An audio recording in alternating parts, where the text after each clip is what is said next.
जय हिंद दोस्तों आप सभी का एक और वीडियो में बहुत बहुत स्वागत है। यहाँ पर हम यूपी ट्रिपल पेट एग्जाम 2023 के लिए मैथ्स की प्रैक्टिस सेट कर रहे हैं। तो जो यहाँ पे क्वेश्चन लेकर के आए हैं, चलिए उन्हें सॉल्व करते हैं। और दोस्तों अगर वीडियो पसंद है इसे लाइक कर दीजिएगा, चैनल पे नए आए हैं तो सब्सक्राइब कर लीजिएगा। यहाँ पर हम उसी बेस में क्वेश्चन को लेकर के आते हैं जिस बेस में प्रीवियस एग्जाम्स में क्वेश्चन आ चुके हैं। तो देखिए पहला क्वेश्चन जो है, निम्न में से सबसे छोटी भिन्न कौन सी है। अब देखिए ये भिन्न दे रखी हैं 4, इसमें सबसे छोटी भिन्न पता करनी है। दोस्तों कई सारे तरीके हैं इसको पता करने के। आप 15 से इसको भाग कर दिए, मतलब हर से सबको अंश को भाग कर दीजिए, फिर जो दशमलव में संख्या आएगी उसमें से पता चल जाएगा, या फिर आप इनसे क्रॉस मल्टीप्लाई कर लीजिए। ठीक है, ऐसे करके चेक कर सकते हैं। सबसे आसान सा तरीका जो दोस्तों हम बताने वाले हैं वो ये है।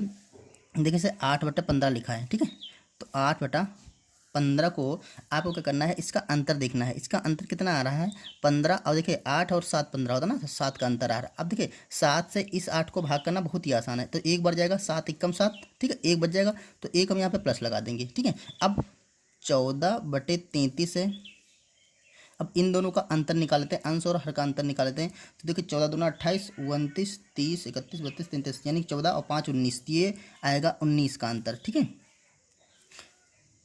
अब हम 19 से 14 को भाग कर ही नहीं पाएंगे क्योंकि 14 कम है, तो इसमें हम माइनस में आंसर लिखते हैं, मतलब एक भी पॉइंट नहीं आ रहा है। ठीक है, ये आपके आएंगे माइनस में 4। ठीक है, क्योंकि 4 संख्याएं और होती तब एक बार लगता, तो यहाँ पर एक लिख करके माइनस कर दिए, -4 बार, क्योंकि 4 संख्या और होती। ठीक है, तो हम यहाँ पे लगा सकते, 4 नहीं 5 संख्या होती। तो अब देखिए 7/13, इसका अंतर निकालते तो 7 6 13, 6 का अंतर आ रहा ना, तो 6 से जैसे भाग करेंगे तो 6 एकम 6 प्लस 1 बच जाएगा।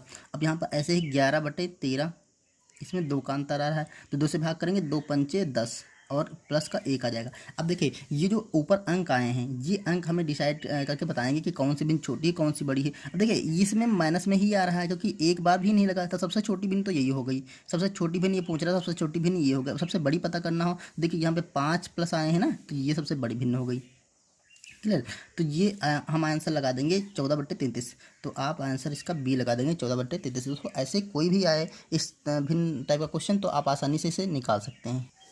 अगला क्वेश्चन देखते हैं। यहाँ लिखा 3 संख्याओं का औसत 8 है। यदि पहली संख्या 7 और दूसरी संख्या 10 है तो तीसरी संख्या क्या होगी। 3 संख्याओं का औसत दे रखा है 7, यहाँ पर 3 संख्याओं का औसत 8 दे रखा है। तो देखिए औसत क्या होता है, संख्याओं का योग बटे उनकी संख्या। तो संख्याओं का योग वहाँ से निकालते हैं, संख्याओं का योग ये हो जाएगा। देखिए औसत बराबर संख्याओं का योग बटे संख्या होती है, तो संख्याओं का बराबर संख्या को औसत से गुणा कर देंगे, तो ये हो जाता है औसत गुणे संख्या, संख्याएं,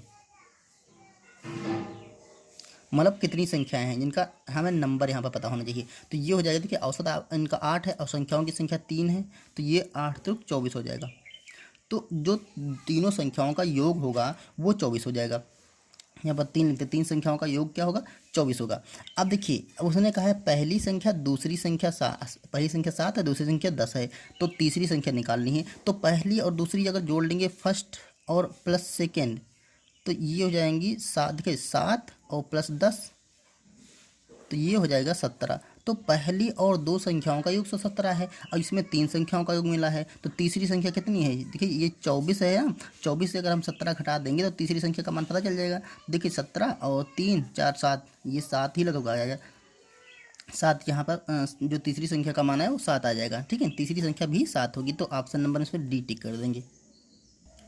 ये देखिए जो अगला क्वेश्चन है ये रखा, एक व्यक्ति के वेतन में 5% की वृद्धि हो जाती है। यदि उसका नया वेतन 252 रुपये है तो उसका पुराना वेतन क्या होगा। नया वेतन 252 रुपये, जब 5 रुपये की वृद्धि हो जाती है तो ये 252 आता है। पुराना वेतन क्या होगा, देखिए जब प्रतिशत में बात आती है तो उसका जो मेन वैल्यू होती है उसको हम 100% मान लेते हैं, मतलब हर चीज़ अपने आप में 100% होती है। तो इसका जो पुराना वाला वेतन था, ठीक है, ओल्ड जो इसका वेतन था वो इसका था 100%। ठीक है, अब जो न्यू इनकम हो गई, ये पुरानी इनकम है, ओल्ड इनकम है। अब जब पुरानी इनकम होगी, सॉरी ये पुराने वाली है ना, अब न्यू इनकम क्या हो जाएगी, न्यू इनकम हो जाएगा क्या, उसमें 5% की वृद्धि हो जाती है, तो 5% की वृद्धि हो गई, तो ये हो गया 105। ठीक है, ये तो हम प्रतिशत के अकॉर्डिंग निकालें। नया वेतन में 5% की वृद्धि हुई तो 105 हो गया। अब उन्होंने यही कहा है कि 5 तो वृद्धि हो जाने के बाद जो नया वेतन है वो रुपये में 252 हो जाता है, तो यही मान जो है 252 52 हो जाएगा, क्योंकि 5 रुपये की 5% की वृद्धि हुई तो वेतन बढ़ के 252 हो गया।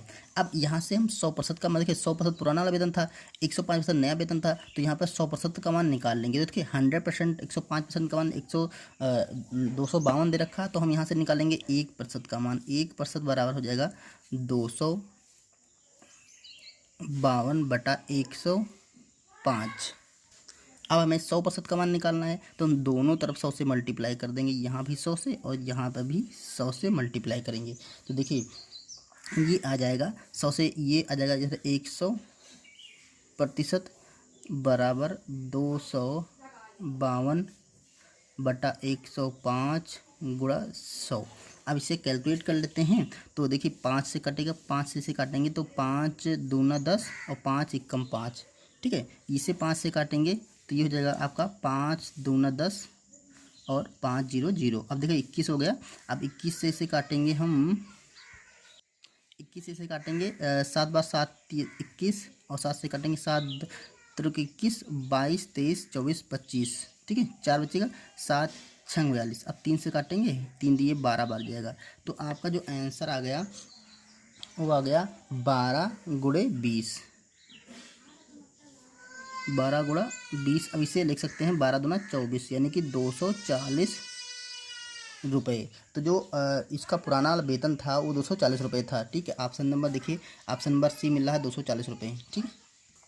ये देखिए सिंपल सा क्वेश्चन है जिसमें रूट निकाल के मल्टीप्लाई कर लेना है। यहाँ पे देखिए 112 बटा अंडर रूट के अंदर 196 गुणे अंडर रूट के 576 अपान ये दिखा 12।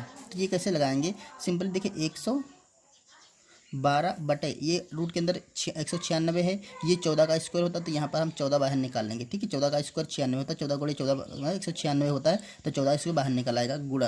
यहाँ देखिए रूट के अंदर 576 होता है, 576 24 का स्क्वायर होता है, तो इसका 24 निकल आएगा वर्गमूल, ठीक है। बटे नीचे हो जाएगा आपका 12, ठीक।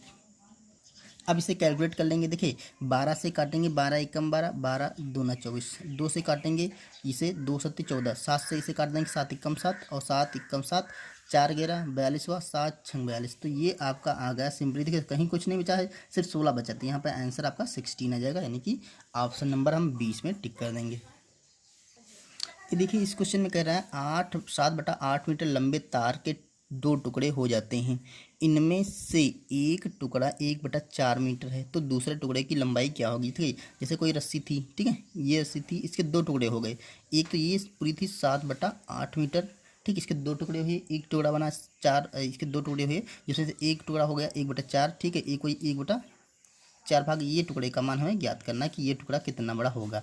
ठीक है, तो देखिए अगर पूरे में से ये टुकड़ा हम निकाल दें तो इस टुकड़े का मान पता चल जाएगा। ठीक है, तो हम क्या करेंगे, ये शेष बचा हुआ टुकड़े की लंबाई जो ये ज्ञात करना है वो हो जाएगा, देखिए 7/8 माइनस 1/4।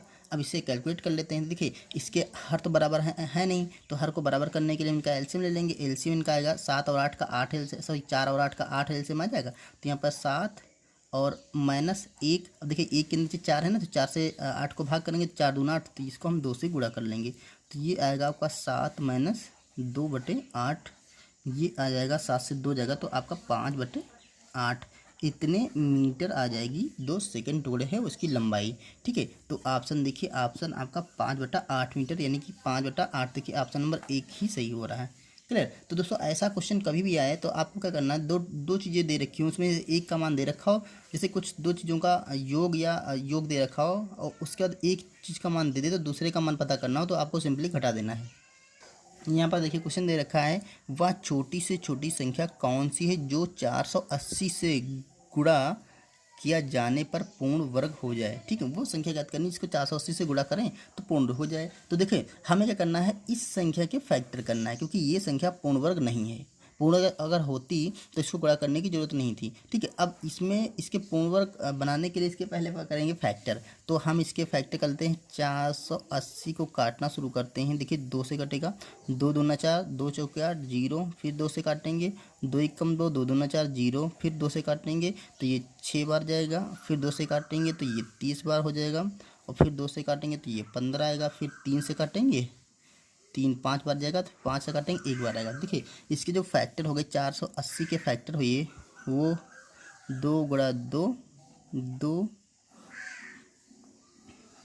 देखिए 2 1 2 3 4 5 बार आया है, तो ये 2 गुणा 3 गुणा 5 ये फैक्टर हो गए। अब देखिए इसको कौन सी संख्या से पूर्ण वर्ग बनाने के कौन सी संख्या गुणा करना पड़ेगा। देखिए अगर इसके जो जोड़े हैं, पूर्ण संख्या वही होती है जिसके पेयर पूरे पूरे होते हैं। देखिए एक जोड़ा ये है, एक जोड़ा ये है, ठीक है, दो जोड़े तो पूरे पूरे कंप्लीट होते हैं। अब इनके जोड़े नहीं बने तो इसको एक तो हमें गुणा करना पड़ेगा 2 से, तो एक जोड़ा 2 का बन जाएगा। एक गुणा करना पड़ेगा 3 से, एक गुणा करना पड़ेगा 5 से। अगर इनसे हम गुणा कर दें तो इसके भी पेयर बन जाएगा, इसका भी पेयर बन जाएगा, इसका भी पेयर बन जाएगा। मतलब हमें इस संख्या से गुणा करनी है, 2 गुणा 3 गुणा 5, इससे गुणा करनी है। तो इसका मान देख लिए, 5 3 15 15 दूनी 30। मतलब अगर हम इस संख्या को 30 से मल्टीप्लाई कर दें तो ये संख्या पूर्ण वर्ग हो जाएगी, या 30 को इससे मल्टीप्लाई करेंगे तो जो संख्या बनेगी वो पूर्ण वर्ग हो जाएगी। ठीक है, तो ऑप्शन देखिए, ऑप्शन हम इसमें सी टिक कर देंगे। दोस्तों इसी टाइप का क्वेश्चन सेम मिलता जुलता आता है कि किस संख्या से भाग करें कि ये संख्या पूर्ण वर्ग हो जाए, तो उसका भी आंसर सेम यही रहता है। क्योंकि देखिए अब इसमें अगर ये संख्या से भाग कर दिया जाए तो ये वाले सारे अंक कट जाएंगे, तो हमारी जो संख्या बचेगी वो पूर्ण वर्ग हो जाएगी। ठीक है, तो आपका क्वेश्चन में गुणा पूछे, गुणा किए जाने पूर्ण वर्ग या भाग किए जाने पूर्ण वर्ग, तो आपको सेम यही मैच लगाना, जो संख्या बचेगी वही उसका आंसर हो जाएगी। क्लियर। तो दोस्तों ये थे क्वेश्चन जो हमने आपके लिए UP triple C PET exam 2023 के लिए लेकर के आए। ठीक है, अगर दोस्तों वीडियो पसंद आए तो लाइक करिए। वीडियो को लास्ट तक देखने के लिए आपका बहुत बहुत धन्यवाद। चलिए मिलते हैं नेक्स्ट वीडियो में, तब तक के लिए अपनी तैयारी करते रहिए, खुश रहिए, मस्त रहिए। Thank you.